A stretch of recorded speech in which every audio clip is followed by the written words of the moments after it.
Madam Chair, I'm honored to be delivering the statement on behalf of the Community Practitioners Platform for Resilience. The WIRO Commission and Groots International have welcomed the invitation from UNISDR to build a Community Practitioners Platform for Resilience. This formal space and endorsement provided by ISDR to local community-based organizations indicates your growing institutional recognition that organized groups of poor people living and working in disaster-prone communities are indeed key stakeholders and agents of resilience rather than passive beneficiaries. This decision affirms that the active engagement of poor communities is crucial to the effective implementation of the Hyogo Framework for Action.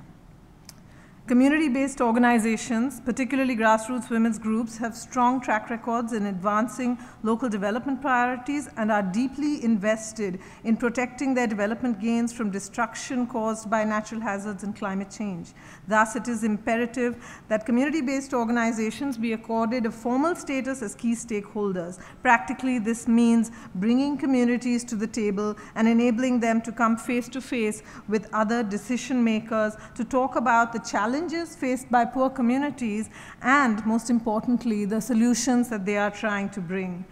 The first advisory group meeting of the Community Practitioners Platform, supported by the Swedish International Development Agency in October of 2010, convened an advanced group of grassroots practitioners, NGO facilitators, and policy specialists from ActionAid International, American Jewish World Service, CordAid, the Gender and Disaster Network, Groots International, the WIRO Commission, and Practical Action, with a set of policy champions from India, Guatemala, the World Bank, UN Habitat, and ISDR, who are strongly committed to advancing the leadership of poor communities and grassroots women in driving resilience programming.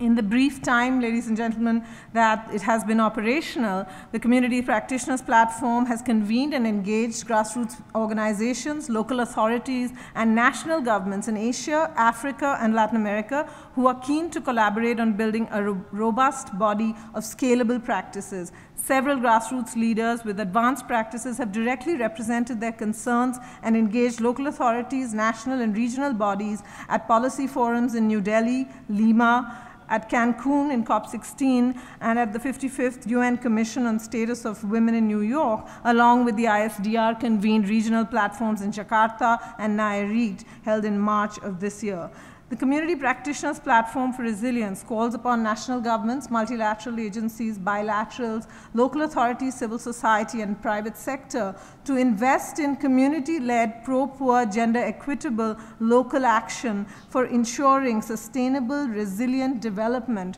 by doing the following. 1, incentivizing the formal partnerships of local and national governments with local community-based organizations to plan, implement, and monitor policies and programs for climate and disaster-resilient development. 2, pressing for representatives of community-based organizations and networks to participate in policy-making and decision-making bodies at local, provincial, national, regional, and global levels to influence the priorities of emergency response, development, and financial institutions. We are calling for UNISDR to launch a 5-year global campaign to build resilient communities in partnership with the Community Practitioners Platform to elevate, scale up, and strengthen community-led action for resilience at all levels. Fourthly, we are calling for the establishment of a community resilience fund corpus with mutually agreed upon modalities for fundraising, allocation, and the replenishment of such funds, which will be utilized for strengthening and scaling up community resilience. Fifth, we are asking that you ensure that at least 10% of budgets for disaster response, recovery, and risk reduction are channeled to organized communities to demonstrate practices and priorities in collaboration with local and national governments, donors, and the private sector. Thank you very much for your attention. Thank you very much, Suranjana.